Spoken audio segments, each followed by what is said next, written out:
Sunday in Hartford, Connecticut, which, by the way, first of all, let me even say this. Before the game, UConn honored, or at halftime, UConn honored the 2004 national championship team. That was Emeka Okafor, Ben Gordon, Charlie Villanueva. Can I just say, can I do a quick UConn homer rant? 2004 UConn is one of the best college basketball teams that never gets credit for being elite.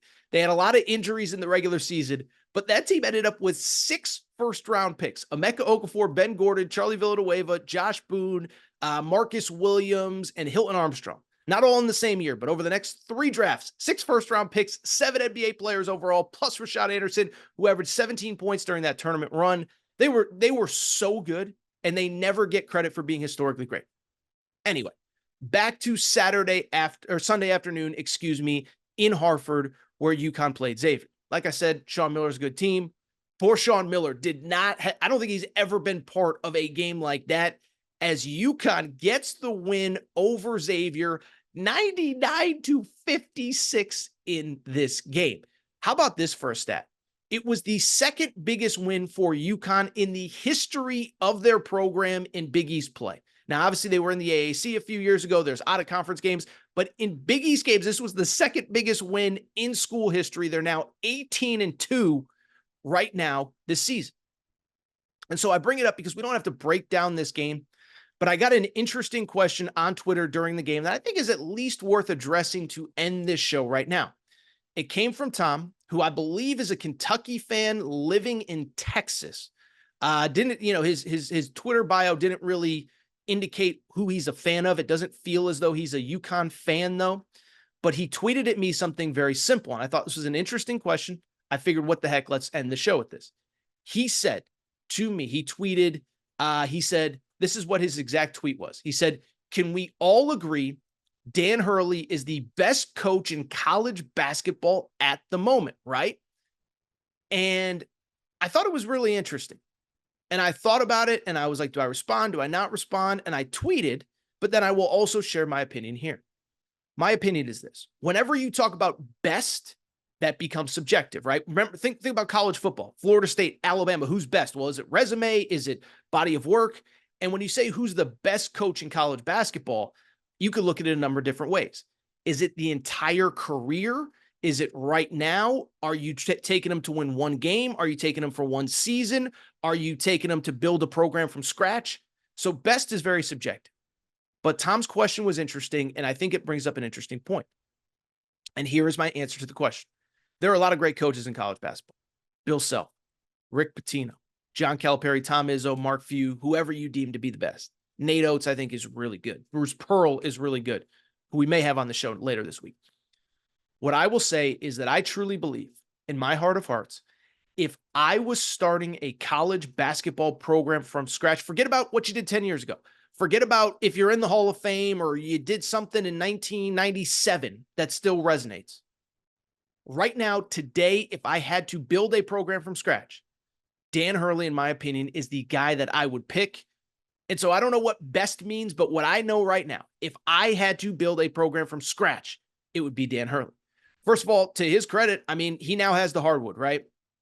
It's easy to say a guy is good, is not good, is this, is that, until you do it in March. This is a March-driven sport. I love college hoops. I could talk it 365 days a year. But at the same time, if you don't do it before March, none of it matters. Nobody remembers. I mean, people sort of remember, but Alabama was the best team in college basketball all year last year. Nobody remembers. They lost in the Sweet 16 to San Diego State. Who else? Whatever. I don't know. I can't think of another good example, okay? But it's a March-driven sport. He has the hardware. He did it. More importantly, I think he proved this isn't a one-off deal.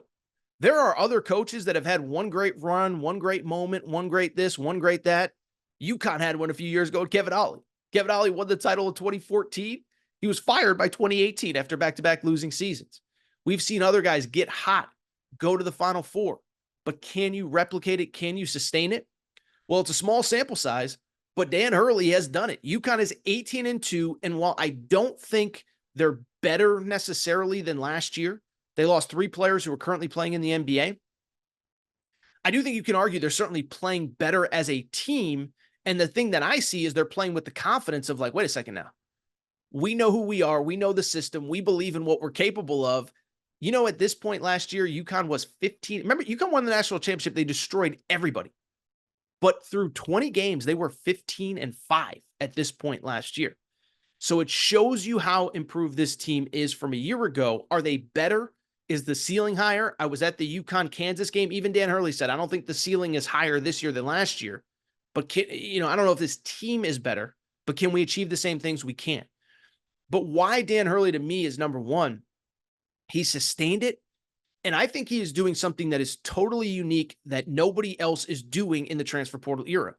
He's one of the few guys that's still running a program, that still gets guys in, gets guys to believe, gets guys to stay 2, 3, 4 years, gets guys to develop in the program. Not to say he doesn't use the portal, not to say he doesn't use NIL, but he's kind of one of those rare new age guys that accepts NIL, accepts the portal. He talks about NIL. This is what he says about NIL. We never want to fall behind and we never want to lose a kid because of NIL, but we also never want NIL to be the sole reason a kid chooses our program. And so it's so interesting to me because this guy has it. I think he has it figured out in a way that maybe nobody else in college basketball does right now. He's bringing in players. He's developing players. He's producing pros too, right? Like it's one thing, and I swear I'm not just trying to take a shot at Purdue, but it's one thing to be Purdue and to be able to develop all these guys and 4-year players and whatever, and then they go play in Argentina for the rest of their careers. UConn is identifying NBA talent, getting them in their program, developing them at their own pace, and then producing pros. Just as an example, I'll give you a few names for people who don't follow UConn on a day-to-day basis. Donovan Clingan right now is going to be a first-round pick. He was 56th in his class, according to 24/7 Sports. He's going to be a first-rounder. Jordan Hawkins, 51st in his class, was a lottery pick last year. Tyrese Martin, now he was recruited by Dan Hurley to Rhode Island, transferred to UConn, was 226th in his class, ended up being drafted. James Bouknight was UConn's first lottery pick under Dan Hurley, 66th in his class, ended up as a lottery pick. So Dan Hurley is recruiting NBA players that nobody else really deems to be NBA players, and they're developing within his program. It's sustainable. It looks like it's built long-term, and you just watch them. It's just a completely different deal than I think pretty much anybody else in college basketball. Not to say others can't win, not to say others aren't doing it, but he is just doing something that is totally unique. And by the way, smart about the portal as well. If you remember when Jim Calhoun came on this show, he said, he's like, we're using the portal, but we're getting our kind of guys out of the portal. We're not just taking plug-and-play guys or whatever.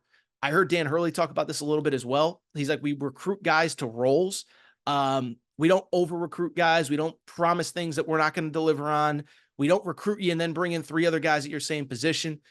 So to answer your question, Tom, right now, this second, I absolutely would. UConn now 18-2, 8 straight wins. They play Providence at home on Wednesday before they do travel to St. John's later this week.